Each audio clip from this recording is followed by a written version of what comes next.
Hi everybody, Tech Bice with Bice Family Tree.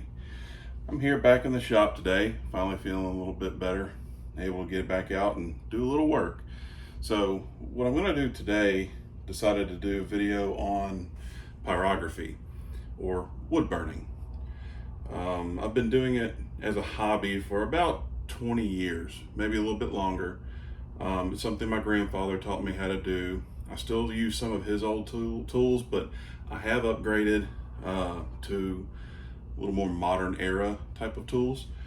And I primarily deal with mainly just burning in Bible verses, different sayings, things like that, motivational stuff. What I'm going to show today is pretty much just the basics. What tools you'll need, and the basic process of how to get started. So that being said, let's get started. So here I have the basic setup of what you're going to need. First of all, if you're going to do any wood burning, you need a wood burner. This is the unit that I recently upgraded myself to. I purchased it off of Amazon, and I will put a link to the item in the description. It is a 2-pin system. It has its own potentiometer, or it has a temperature adjustment, so you can adjust it.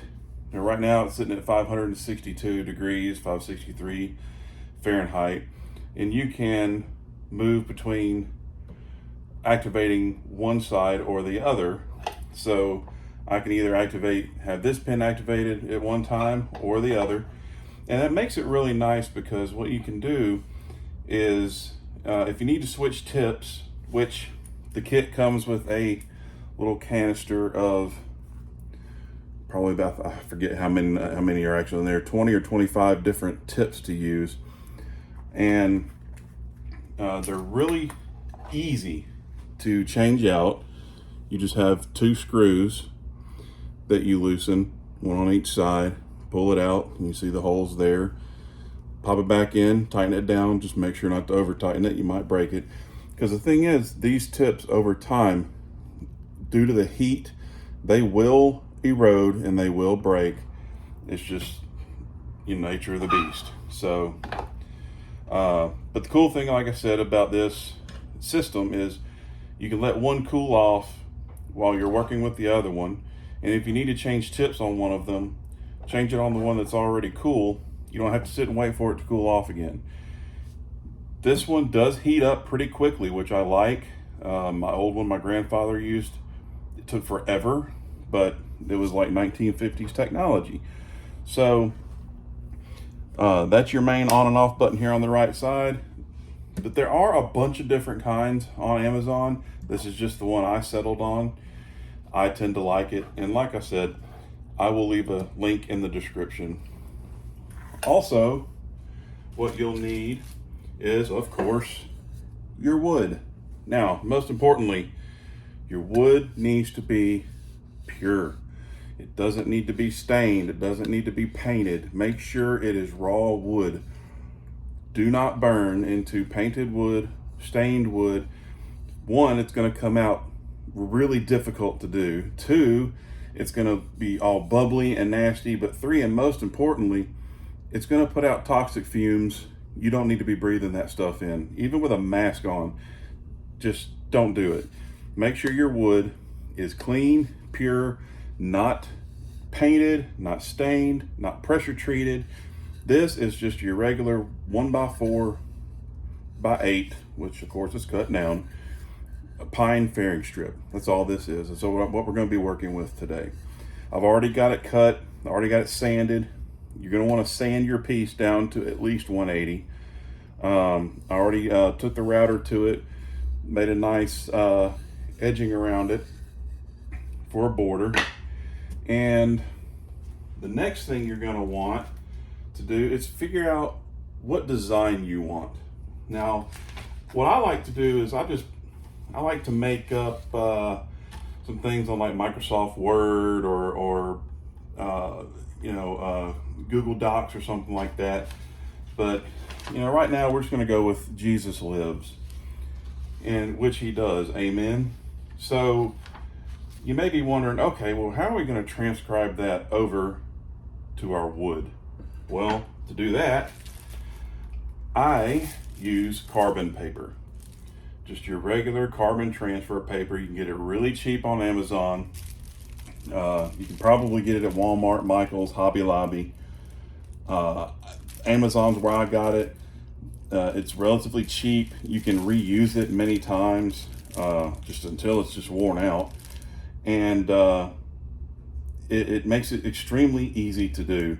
So carbon transfer paper, I'll leave a link in the description of what I got with that.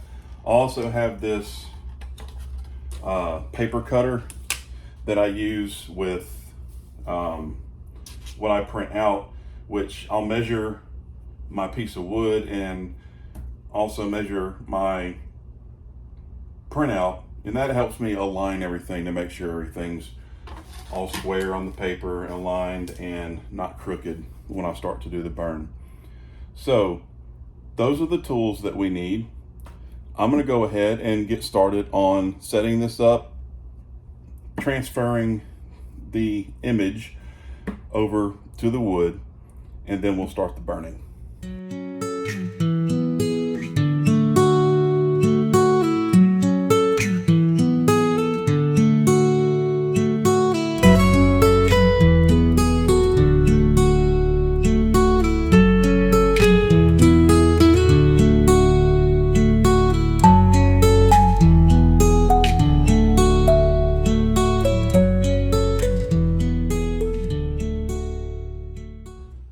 Okay, everybody, so now you see we have our Jesus Lives. It is transcribed over using carbon paper.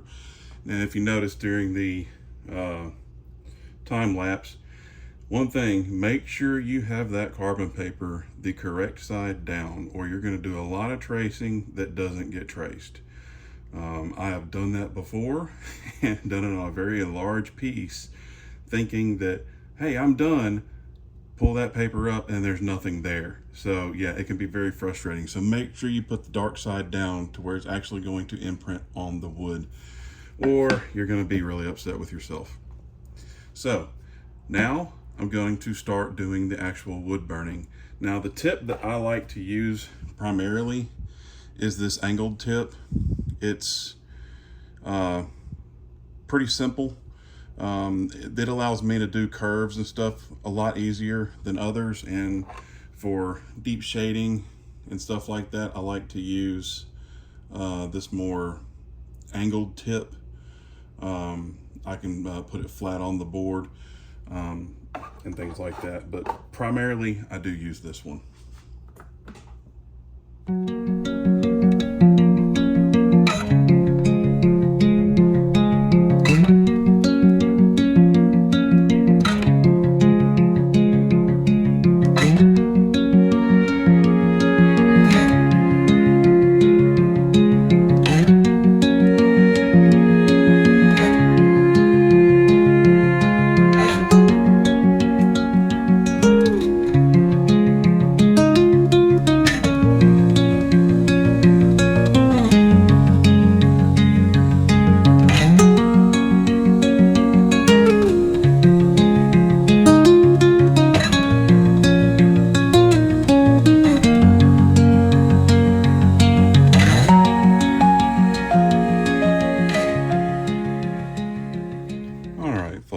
We now have the piece burned in.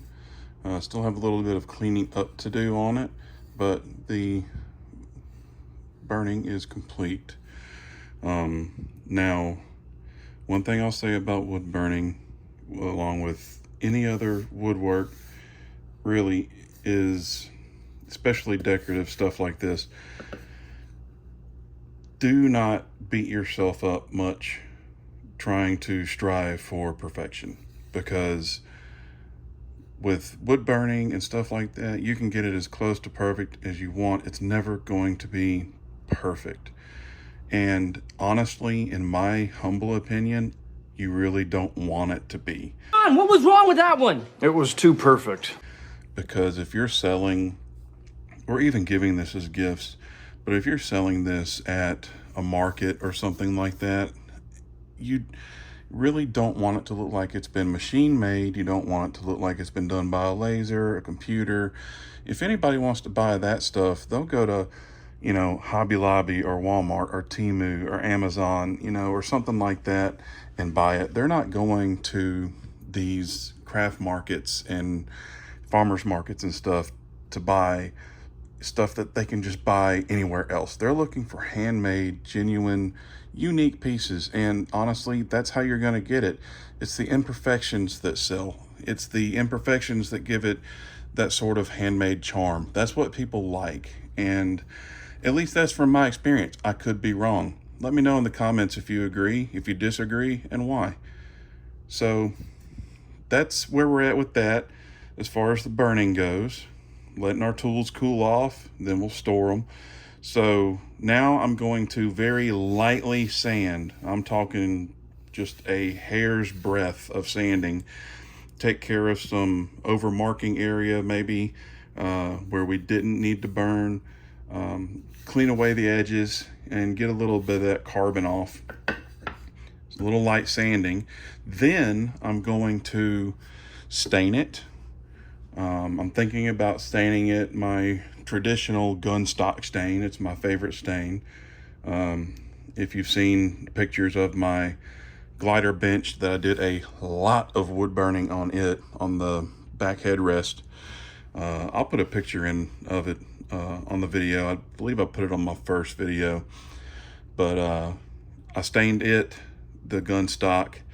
It's my favorite. That and the black walnut. And then I'm going to hit it with a little bit of shellac to give it a nice protective coat. And now as far as hanging hardware, I mean, you can put, what I like to do on these, it's real simple to do, just a little sawtooth hardware. That's what I usually put on all of my wood burnings that I sell. Just a sawtooth hanger on the back. You can put the keyhole slot if you've got a router. But the sawtooth makes it really easy for people because they don't have to, you don't have to like center it perfectly. That's why you have, multiple teeth on there, because, it can hang centered and level for many of those teeth. So that's what I like to use on these. They're relatively inexpensive. You can get a box of like 200 of them off of Amazon for next to nothing. So that's what I like to use for hanging hardware. So yeah, gonna go from there. I'm gonna go sand it down, clean it up, stain it, and then I'll bring it back and show you the finished product. And here we have it, folks. This is our finished product. It is stained. I'm gonna let it dry a little while, and then I'll put some shellac on it. And then after the shellac is done, I will put the hanging hardware on and put her up in my home somewhere. And so that's it for this little tutorial. It's very short, very simple, easy stuff to do, easy for a beginner. Like I said, this isn't professional level work by any means. This isn't, heavy duty artistry. This is stuff that anybody can do, anybody can get into. It's a lot of fun. It's very relaxing, especially the payoffs when people enjoy your work. And like I said before, it doesn't have to be perfect. The perfections are what gives it its charm. That's what we need to remember. It's what I have to always keep telling myself. So one thing I do want to do is give a huge shout out to a few people. One, my wife. She is an amazing person. She makes me the happiest man on the planet. She supports me in anything and everything I do. She has been there with me. The vows she took through sickness and health, boy, she sure meant it, because it's been a rough 5 or 6 years now for me, unable to work, and she's been my rock. She has been a rock star, and I love her to death. I can't wait to spend eternity with her in heaven. That's one thing that I've always believed is our main goal in our marriages is to do our utmost to ensure our spouse goes to heaven with us. And I have absolutely no doubts that she will be there. She is a saint. She's an angel. Also, another shout out to New Beginnings, Woodworks, Chase, awesome guy. He makes some beautiful Bible boxes. Go check him out at New Beginnings. He makes some beautiful pins as well. He is making some headway on YouTube. Please go check him out. And also, a big thank you to Mr. Van Lott. And he is starting out his woodworking venture on YouTube.